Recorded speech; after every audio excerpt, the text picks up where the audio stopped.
Guys, मैं सृष्टि उपाध्याय आपका अपने यूट्यूब चैनल बीएलएड कोर्स पे हार्दिक स्वागत है। गाइस, इस वीडियो में हम बीएलएड फर्स्ट ईयर का जो पेपर 3 है लैंग्वेज एंड सोशल साइंस में लैंग्वेज पार्ट का यूनिट फर्स्ट और सेकंड के एमसीक्यू टाइप क्वेश्चन देखेंगे। तो चलिए गाइस, वीडियो स्टार्ट करते हैं। गाइस, ये आपका रिवीजन वीडियो है। इसके पहले सारे टॉपिक्स के topic wise topic video upload कर दिए गए हैं बीएलएड कोर्स के चैनल पे। आप लोग उसे ज़रूर पढ़िएगा। आगे देखते हैं वीडियो। तो चलिए गाइस, वीडियो स्टार्ट करते हैं। पहला प्रश्न है, क्वेश्चन नंबर 1, भाषा साधन है। भाषा साधन है व्यक्तित्व के निर्माण का, व्यक्तित्व की पहचान का, सामाजिक सांस्कृतिक पहचान का, ये सभी। तो इसका ऑप्शन डी करेक्ट हो जाएगा। भाषा साधन है व्यक्तित्व के निर्माण का, व्यक्तित्व के पहचान का, सामाजिक सांस्कृतिक पहचान का, ये सभी भाषा के साधन हैं। भाषा क्या करता है? व्यक्तित्व का निर्माण करता है, व्यक्तित्व की पहचान करवाता है और सामाजिक सांस्कृतिक पहचान करवाता है, क्योंकि जिस समाज से या जैसी हमारी संस्कृति होती है, हमारी भाषा भी वैसी होती है। आगे देखते हैं अगला प्रश्न, क्वेश्चन नंबर 2 है, भाषा का प्रमुख कार्य है। भाषा का प्रमुख कार्य है भाषण देना, प्रतिवेदन लेखन, संप्रेषण करना, लेखन दक्षता। इसका ऑप्शन सी करेक्ट होगा। भाषा का प्रमुख कार्य है संप्रेषण करना, अपने भाव एक दूसरे से व्यक्त करना, ये संप्रेषण करना कहलाता है। तो भाषा का प्रमुख कार्य क्या है कि अपने भाव विचार जो भी हैं आपको एक व्यक्ति से दूसरे व्यक्ति पे जब आप व्यक्त करते हैं वही भाषा कहलाती है। तो भाषा का प्रमुख कार्य क्या है? संप्रेषण करना। आगे देखेंगे अगला प्रश्न, क्वेश्चन नंबर 3 है, प्रयोग की दृष्टि से भाषा के प्रकार हैं। प्रयोग की दृष्टि से भाषा के प्रकार हैं। Option A 2, option B 3, option C 4, option D none of the, जिनमें से कोई नहीं। तो इसका ऑप्शन ए करेक्ट हो जाएगा। प्रयोगों की दृष्टि से भाषा 2 प्रकार की है। प्रयोगों की दृष्टि से भाषा 2 प्रकार की है। पहली ओरल लैंग्वेज, दूसरी रिटन लैंग्वेज। पहली क्या है? ओरल लैंग्वेज और दूसरी है रिटन लैंग्वेज। मौखिक भाषा, लिखित भाषा। प्रयोग की दृष्टि से भाषा 2 प्रकार की है, मौखिक एवं लिखित भाषा। लिखित भाषा। आगे देखेंगे अगला प्रश्न, क्वेश्चन नंबर 4 है, व्यवहारिक दृष्टि से भाषा के प्रकार हैं। प्रयोग की दृष्टि से भाषा के 2 प्रकार हैं और व्यवहारिक दृष्टि से भाषा के प्रकार हैं 5, 2, 4, नन ऑफ दीज, इनमें से कोई नहीं। इसका ऑप्शन ए करेक्ट हो जाएगा 5। व्यवहारिक दृष्टि से भाषा के प्रकार हैं 5। व्यवहारिक दृष्टि से भाषा कितने प्रकार की है? 5। देखते हैं वो 5 कौन कौन सी हैं। व्यवहारिक दृष्टि से भाषा के 5 प्रकार हैं। पहला प्राचीन भाषा, सांस्कृतिक भाषा, मातृभाषा, राष्ट्रभाषा, अंतर्राष्ट्रीय भाषा। Root language, cultural language, mother tongue, national language, international language. तो व्यवहारिक दृष्टि से भाषा के 5 प्रकार हैं, root language, cultural language, mother tongue, national language, international language. आगे देखते हैं अगला प्रश्न। अगला प्रश्न है क्वेश्चन नंबर 4, अंतर्राष्ट्रीय भाषा है। अंतर्राष्ट्रीय भाषा है। अंतर्राष्ट्रीय भाषा अगर पूछा जाए, ऐसे पूछ लिया जाए प्रश्न आप लोगों से कि निम्न में से व्यवहारिक रूप से भाषा के प्रकार हैं, उसमें आपको दिया रहे ऑप्शन लिखित भाषा, मौखिक भाषा, अंतर्राष्ट्रीय भाषा, इनमें से कोई नहीं। तो आप क्या करेंगे? अंतर्राष्ट्रीय भाषा के ऑप्शन को सही कहेंगे। तो अब देखते हैं इस प्रश्न को। प्रश्न है कि अंतर्राष्ट्रीय भाषा है, इंटरनेशनल लैंग्वेज है, लैटिन भाषा, अंग्रेजी भाषा, हिंदी भाषा, नन ऑफ दीज, इनमें से कोई नहीं। तो इसका ऑप्शन बी करेक्ट होगा। अंग्रेजी एक ऐसी भाषा है जिसे अंतर्राष्ट्रीय भाषा, इंटरनेशनल लैंग्वेज की उपाधि प्राप्त है। वह भाषा कौन सी है? अंग्रेजी भाषा। आगे देखते हैं अगला प्रश्न, क्वेश्चन नंबर 5 है, भाषा की सबसे छोटी इकाई है। भाषा की सबसे छोटी इकाई है ध्वनि, वाक्य, शब्द, नन ऑफ दीज, इनमें से कोई नहीं। तो भाषा की सबसे छोटी इकाई ध्वनि, साउंड जो होता है वो भाषा की सबसे छोटी इकाई होती है।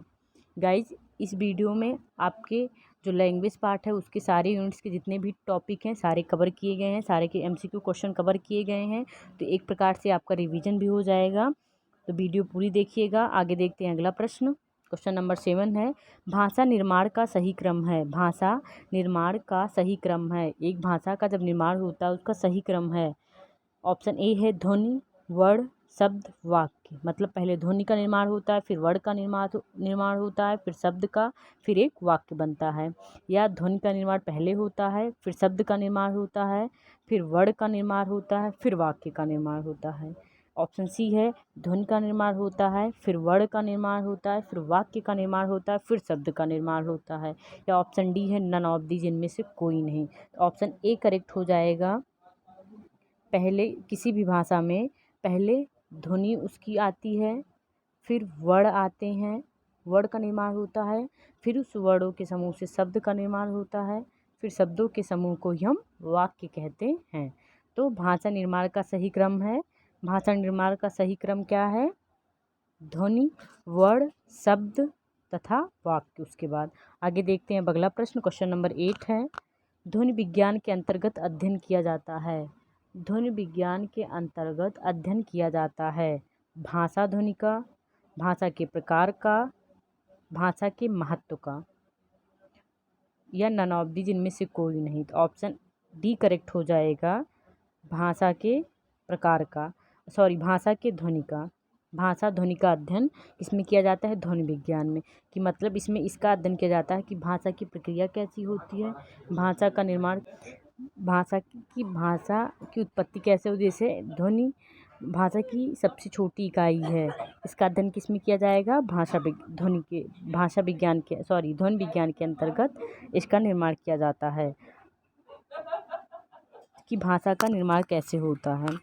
तो इस प्रश्न है कि ध्वनि विज्ञान के अंतर्गत अध्ययन किया जाता है भाषा ध्वनि का अंतर्गत भाषा ध्वनि का अध्ययन किया जाता है। अब आगे देखते हैं अगला प्रश्न। अगला प्रश्न है क्वेश्चन नंबर 9। कक्षा संभाषण कितने प्रकार के होते हैं? जो क्लास डिस्कोर्स होता हो उसके कितने प्रकार होते हैं? कक्षा संभाषण कितने प्रकार के होते हैं?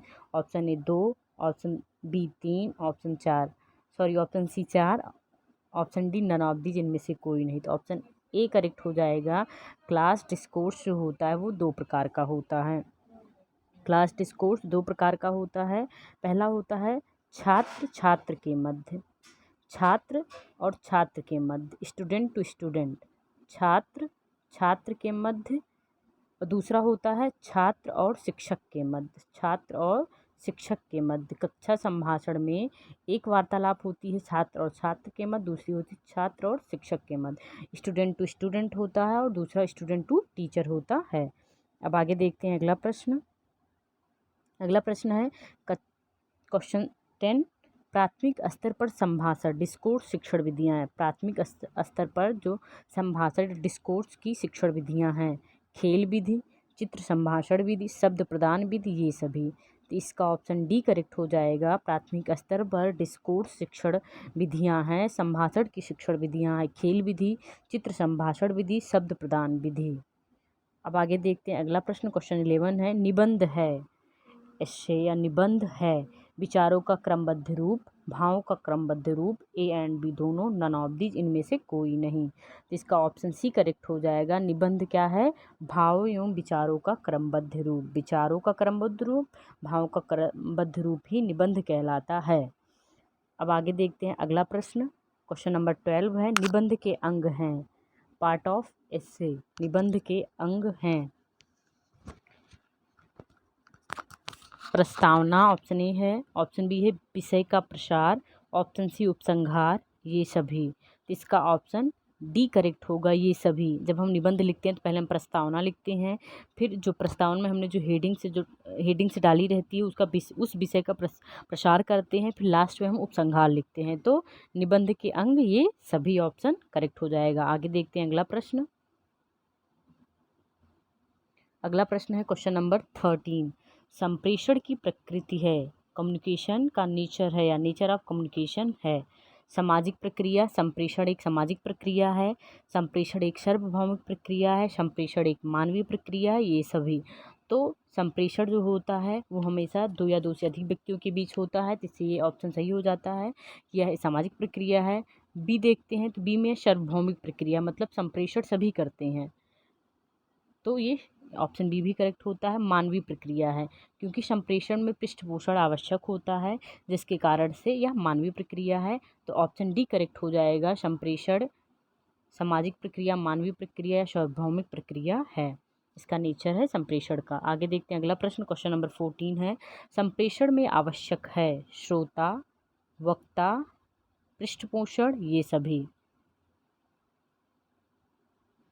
बोलने वाला, सुनने वाला और फीडबैक देने वाला, मतलब फीडबैक देने वाला नहीं, जैसे अगर आप बोल रहे हैं तो कोई आपकी बात सुन रहा है और वो आपकी बात पे फीडबैक भी दे रहा है कि उसको बात समझ में आ रही है, वो आपकी बातों में ध्यान दे रहा है।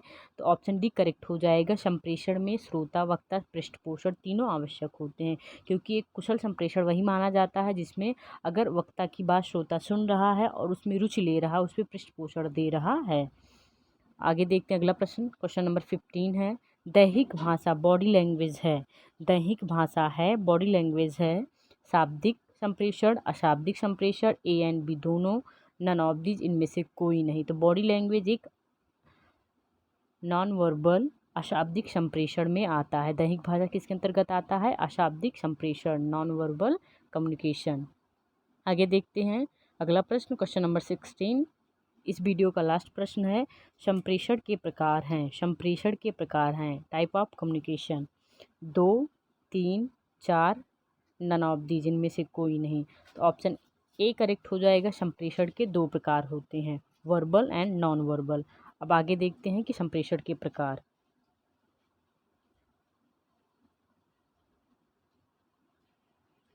कम्युनिकेशन संप्रेषण के 2 प्रकार होते हैं, पहला शाब्दिक वर्बल, दूसरा अशाब्दिक नॉन वर्बल। शाब्दिक के 2 प्रकार होते हैं, लिखित, मौखिक। शाब्दिक के 2 प्रकार होते हैं, एक राइटिंग, दूसरा ओरल। और नॉन वर्बल के 4 प्रकार होते हैं, संकेत भाषा, बॉडी लैंग्वेज, समय एवं स्थान अंतराल, टच लैंग्वेज। संकेत भाषा के भी 2 प्रकार होते हैं, एक दृश्य संकेत भाषा, एक शब्द संकेत भाषा। तो संप्रेषण के 2 प्रकार होते हैं, वर्बल नॉन वर्बल। वर्बल के 2 होते हैं, राइटिंग ओरल। और नॉन वर्बल के संकेत भाषा, बॉडी लैंग्वेज, टच लैंग्वेज और समय एवं स्थानांतराल। और संकेत भाषा के दृश्य संकेत भाषा और शब्द संकेत भाषा।